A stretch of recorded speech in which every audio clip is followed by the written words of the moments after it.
পুকুর খনন করা কি হয়েছে? হ্যাঁ বউ, অবশেষে পুকুরটা খনন করা শেষ হলো।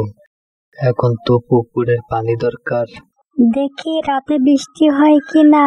বৃষ্টি হলে পানি নিয়ে আমাদের আর চিন্তা করতে হবে না। তাই যেন হয় বউ।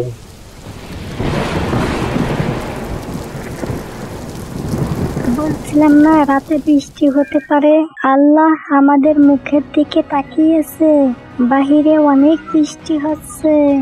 হ্যাঁ, পানির ব্যবস্থা তো হলো, কিন্তু আমি তো চিন্তা করতেছি আমরা কি মাছ চাষ করব, আর কোন মাছ চাষ করলেই বা বেশি লাভবান হতে পারবো।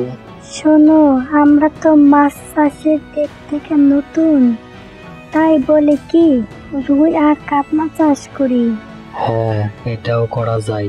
তাহলে আগামী কালীগঞ্জে গিয়ে রুই আর কাতলার পোনা নিয়ে আসবো।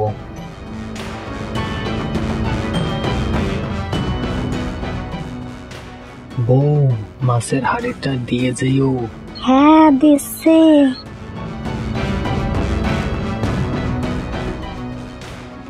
এই নাও হাড়ি। তাহলে তুমি থাকো, আমি মাছের পোনা নিয়ে আসি।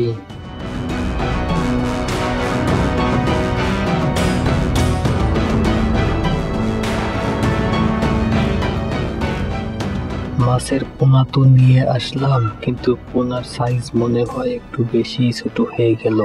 মনে হয় কোনো সমস্যা হবে না, কারণ পুকুরটা তো আবার ছোট।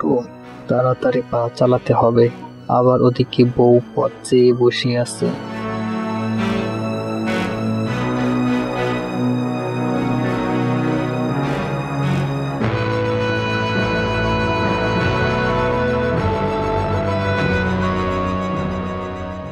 বউ, এই দেখো মাছের পোনা নিয়ে এসেছি। এই পোনা তোমার হাতেই পুকুরে ছেড়ে দাও।